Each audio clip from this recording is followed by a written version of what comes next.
Strawberry laws, नाम जितना मीठा उसके पीछे का किस्सा उतना ही कड़वा। यहाँ के ओनर का कहना है कि रात 2 बजे से 4:30 बजे तक बहुत अजीब अजीब सी आवाज़ें आती है। यहाँ टूरिस्ट भी इन रहस्यों को जानने की इच्छा से बहुत आते हैं। इतना ही नहीं, अब तक 4 मौतें यहाँ हो चुकी है, पर मौत की वजह आज तक पता नहीं लग पाई है।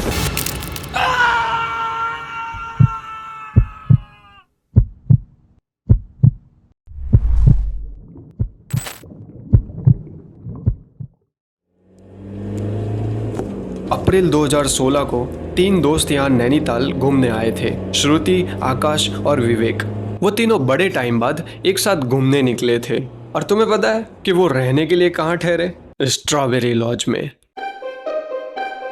ये लोग यहाँ रुकने तो आ गए थे, पर इनको किसी ने कुछ बताया नहीं था कि असल में स्ट्रॉबेरी लॉज कैसी जगह है। वो तो बस नैनीताल की खूबसूरती का आनंद लेने आए थे और रहने के लिए स्ट्रॉबेरी लॉज में रुक गए। वो तीनों सुबह 5 बजे स्ट्रॉबेरी लॉज पहुंचे और सूरज उगते ही घूमने निकल पड़े। शाम को 7 बजे वो तीनों वापस लॉज आ गए। फिर ओनर से कहकर खाना मंगवा लिया। करीबन 10 बजे वो सोने चले गए। आकाश और विवेक एक रूम में और श्रुति अपने अलग रूम में चली गई। अब रात के 2 बजे है। श्रुति को कोई बुला रहा हो ऐसा उसे सुनाई देने लगा। श्रुति, श्रुति, श्रुति। 3 बार इसी तरह हुआ, पर चौथी बारी में श्रुति उठ जाती है। श्रुति अपने कमरे से बाहर आकर देखने लगी कि आखिर है कौन।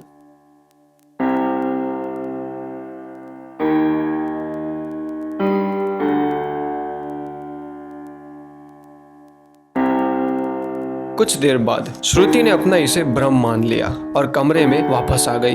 पर अब उसे अपने कमरे में मिला एक डिब्बा। वो सोचने लगी कि ये अनजान डिब्बा अचानक यहाँ कैसे आया। लेकिन श्रुति थकी हुई थी, इसलिए उसने वो डिब्बा खोला नहीं और सोने चली गई। दूसरा दिन सुबह 10 बजे श्रुति, आकाश और विवेक घूमने चले गए। वो तीनों बोटिंग कर रहे थे। तब श्रुति ने रात वाला हादसा विवेक और आकाश को बताया, लेकिन उन दोनों ने तो जमकर श्रुति का मजाक बनाया और इसी तरह वो बात भी वहीं दब गई। दिन ढला और रात हुई। श्रुति आज की रात उस डिब्बे को लिए बैठी हुई थी। श्रुति के कमरे में डिब्बा अभी भी मौजूद था और आज की रात श्रुति उस डिब्बे को देखे जा रही थी। सोच रही थी कि इसे खोलूं या नहीं। डिब्बे में कुछ तो राज छिपा था। श्रुति उदास सी हो गई थी।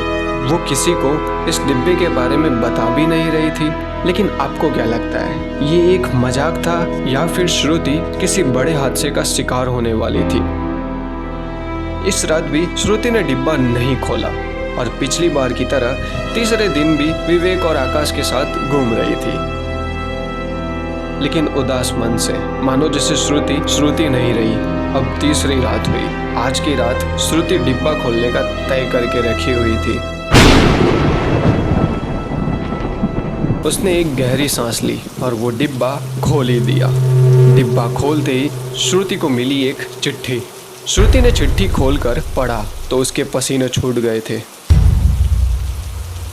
चिट्ठी में लिखा था कि लेकिन आगे जाने से पहले तुमने अभी तक सब्सक्राइब नहीं किया है तो अभी भी वक्त है, सब्सक्राइब कर लो, जिससे तुम हमारी हर नई स्पाइन चिलिंग वीडियो पहले देख सको। अब आगे। चिट्ठी में लिखा था कि तुम्हें इस डिब्बे को नहीं खोलना चाहिए था, पर खैर अब तुम सुबह तक कुछ खो दोगी।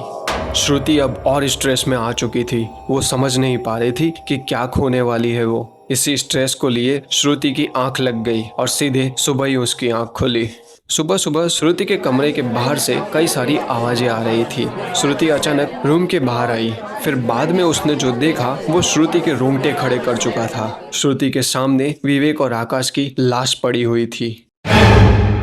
श्रुति समझ ही नहीं पाई कि आगे क्या करेगी वो, कैसे वो खुद के और उन दोनों के माँ बाप को समझाएगी। पर नैनीताल की पुलिस ने तो श्रुति पे ही शक किया और उसे हिरासत में ले लिया। राज्य भर में रिजॉर्ट्स पर नैनीताल के हर न्यूज मीडिया में जब इस हादसे की खबर छपी तो श्रुति ने अपनी साथ बीती हुई रातों का जिक्र किया हुआ था।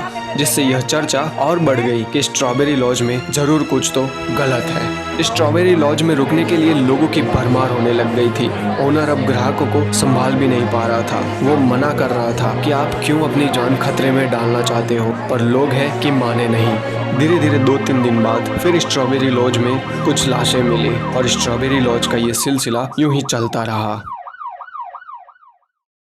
धीरे धीरे श्रुति भी समझ चुकी थी कि वो और उसके दोस्त सही में किसी गलत साये का शिकार हो गए थे और इसी गम को लिए बेचारी श्रुति जीती रही। श्रुति के दिमाग में सिर्फ यही बात थी कि उसे उस रात वो डिब्बा नहीं खोलना चाहिए था। एक दिन अचानक श्रुति इंटरनेट पर स्ट्रॉबेरी लॉज की हेडलाइन देखती है। स्ट्रॉबेरी लॉज में हुई मौतों का रहस्य सामने आ चुका है।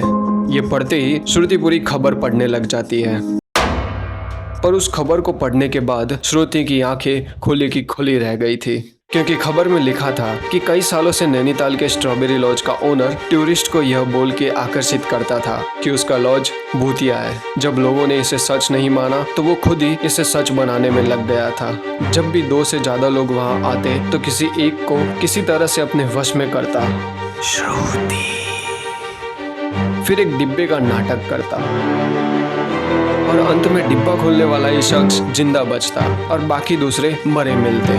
अब इन सब से होता ये कि वहाँ मरे हुए भूत की अफवाह को सच बना देते और बचा हुआ व्यक्ति वहाँ से निकलने के बाद लोगों से सिर्फ स्ट्रॉबेरी लॉज की ही बात करता और परिणाम स्वरूप लोग वहाँ जाने के लिए और भी उतावले हो जाते।